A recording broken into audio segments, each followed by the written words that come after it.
सनसनीखेज कहानियों की दुनिया में आपका स्वागत है।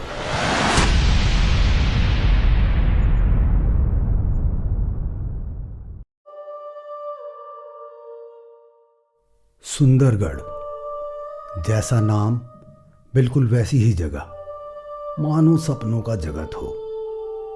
परी लोग जैसे घर और बाग बगीचे, हवा में तैरती परियां और जादुई शक्तियों वाले जीव, इसी स्वप्न लोक में रहती थी एक मासूम सी सुंदर लड़की, जिसे ना अपनी माँ का पता था न पिता का। लेकिन वो इस नगर में अकेली ना थी। यहाँ रहने वाला हर जीव, पक्षी और परियां उसके संगी साथी थे।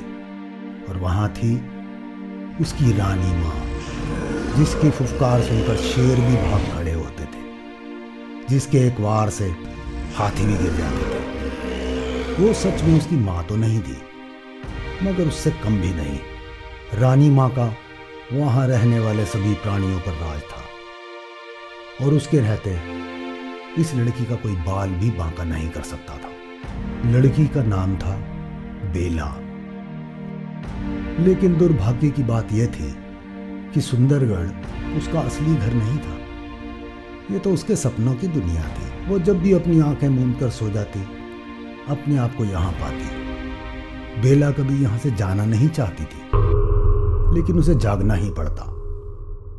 अपनी असली जिंदगी में वो एक अनाथ थी, जिसे शीला नाम की औरत ने पाल कर बड़ा किया। शीला अपने घर में एक बेटी को नहीं, बल्कि एक नौकरानी को लेकर आई थी।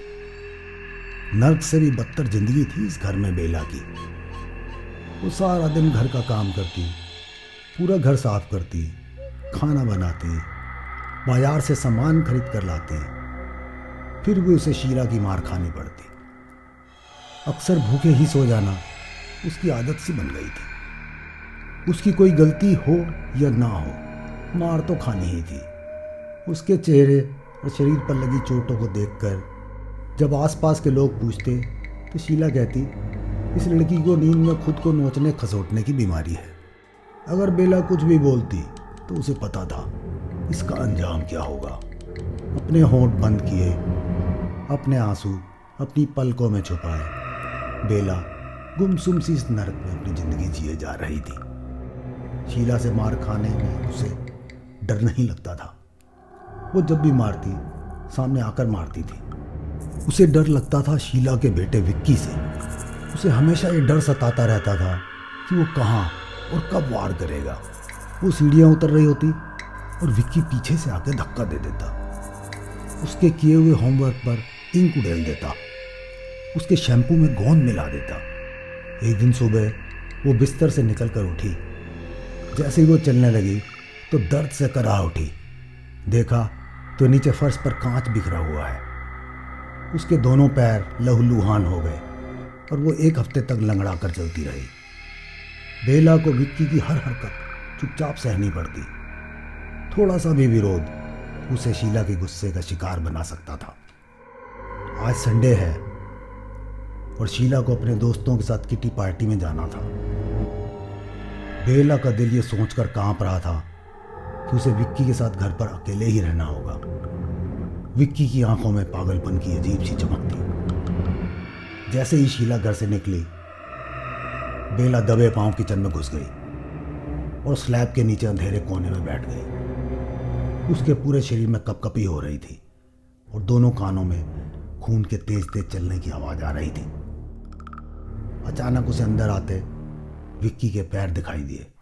वो दबे पांव आ रहा था, जैसे कोई शिकारी अपने शिकार के साथ खेल रहा हो। अचानक एक हाथ ने आकर उसका पैर जोर से पकड़ लिया और उसे खींचने लगा। स्लैब के नीचे से एक पाइप जा रहा था, जिसे बेला ने जोर से पकड़ लिया। विक्की की धीमे से हंसने की आवाज में जैसे खंजर चुभे थे। अचानक विक्की उसका पैर छोड़कर खड़ा हो गया और चिल्लाया, ये तुम्हारे पैर पर क्या है? बेला ने अपने पैर की तरफ देखा तो उस पर एक मकड़ी बैठी थी। उसके चेहरे पर एक मुस्कुराहट फैल गई। मकड़ियाँ और बिच्छू तो उसके सपनों के नगर में उसके साथी थे। बेला ने मकड़ी को अपने हाथ पर रख लिया और निकलकर बाहर आ गई। उसने पहली बार विक्की की आंखों में अपने लिए डर देखा। दूर रहो मुझसे, विक्की चिल्लाया। बेला ने मकड़ी को अपने गाल पर सजा लिया और विक्की की ओर बढ़ने लगी। विक्की वहां से भागा, वो घर से बाहर निकल गया। बेला को तो अपनी किस्मत पर विश्वास ही नहीं हो रहा था। उसे पता था अब विक्की उसके पास भी नहीं फटकेगा। वो दिन उसकी जिंदगी का सबसे अच्छा दिन था। बेला खुशी से नाचने लगी। आज वो असली शैम्पू से अपने बाल धोएगी, जिसमें कोई गोंद नहीं होगी। अपनी कपड़े से बनी गुड़िया से खेलेगी, जो उसने अपने बिस्तर के नीचे छुपा रखी थी। विक्की पूरी दोपहर घर नहीं आया। शाम को जब शीला घर आई तो वो चिल्लाता हुआ अंदर आया। इस कमीनी लड़की ने मेरे ऊपर मकड़ी फेंकी थी। ये मुझे उससे डरा रही थी और मुझे घर से बाहर निकाल दिया। शीला की आंखों से जैसे आग बरसने लगी। उसने बेला के बाल पकड़कर उसका सर दीवार पर पटक दिया। बेला की आंखों के आगे अंधेरा सा छा गया। वो चुपचाप सर झुकाए शीला की मार का इंतजार करने लगी, लेकिन कुछ नहीं हुआ। बेला ने अपनी आंखें खोली तो देखा शीला उसकी ओर देखकर पागलों जैसी मुस्कुराहट लिए खड़ी थी। आज की रात तू सो जा और इंतजार कर, कल सुबह तेरे साथ क्या होगा। उस रात बेला सो नहीं पाई। सजा से ज़्यादा डरावना सजा का इंतजार करना था। अच्छा होता उसके साथ जो भी होना था आज ही हो गया होता। सुबह हुई और बेला कांपते पैरों के साथ खड़ी हुई। एक अजीब सा सन्नाटा था घर में। ना शीला की कोई आवाज़ आ रही थी और ना ही विक्की की। बेला के दिल की धड़कन तेज हो गई थी। शायद उसके लिए किसी ऐसी सज़ा का इंतज़ाम हो रहा था जो उसे आज तक नहीं मिली। अब वो और इंतज़ार नहीं कर सकती। बेला ये सोचते हुए शीला के कमरे की ओर बढ़ गई कि वो आज सब कुछ बोल कर रहेगी, फिर चाहे जो अंजाम हो। शीला का दरवाज़ा बंद था। बेला बाहर से ही जोर से बोली, माँ, मैंने कुछ नहीं किया। तुम्हारा बेटा एक गुंडा है जो मुझे हमेशा सताता रहता है। तुम बिल्कुल ठीक कहती हो बेटी, इसलिए मैंने उसका हमेशा के लिए इंतज़ाम कर दिया। अंदर से आवाज़ आई। बेला की आवाज़ उसके गले में अटक कर रह गई। अंदर से आने वाली आवाज़ शीला की नहीं थी।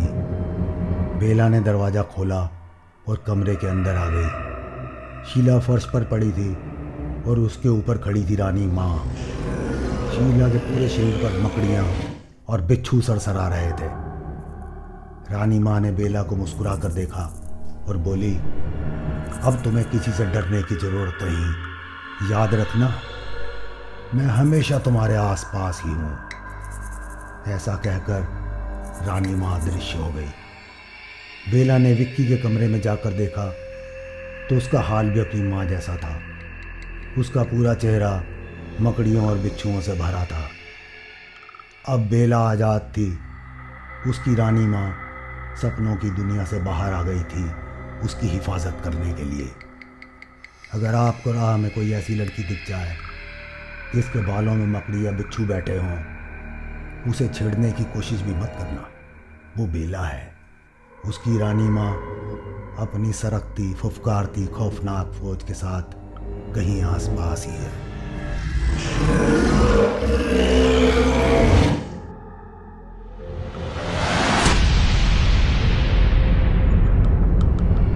ये कहानी आपको कैसी लगी कमेंट करके ज़रूर बताएं। ऐसी और कहानियाँ देखने सुनने के लिए लाइक, शेयर और सब्सक्राइब करना ना भूलें।